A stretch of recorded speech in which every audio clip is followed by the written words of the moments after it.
that 1-2 punch of Butler and Gelof, oh boy, you've got something new here. Well, Gelof is definitely showing that he belongs in the big leagues. You know, I was looking at his numbers, and he's getting right around that amount of at-bats that shows you that he's comfortable here. And the more at-bats he's gotten, the more he's producing, the more he's making adjustments to the pitching.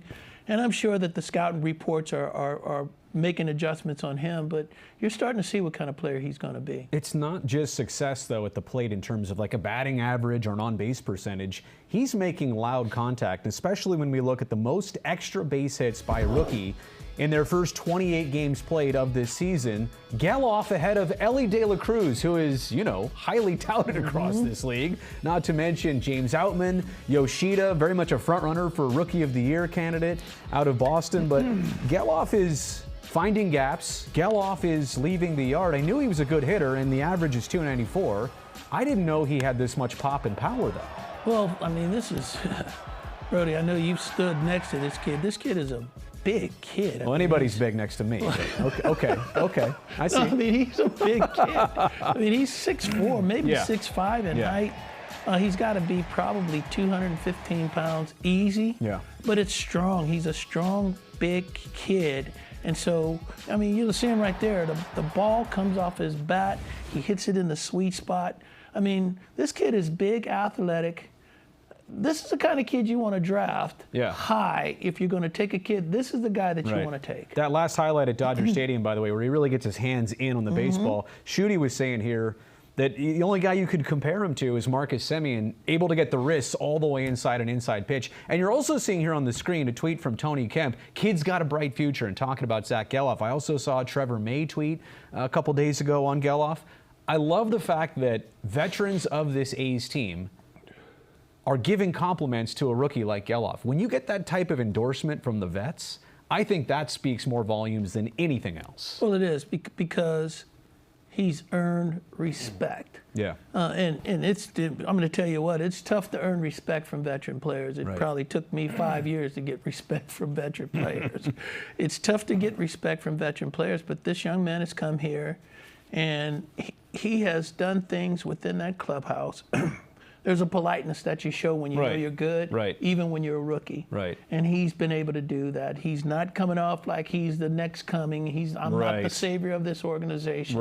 I want to fit into this clubhouse. I want to show that I'm worthy of being here. I didn't get here because I was a high draft pick. I got here because I earned it. And that's what that young man is doing. We showed you most extra base hits by a rookie in this season, right? And Gelof is up there with some pretty impressive names. How about the most extra base hits in the first 28 games played in American League history? And you get names up there like Joe DiMaggio of the 1936 season.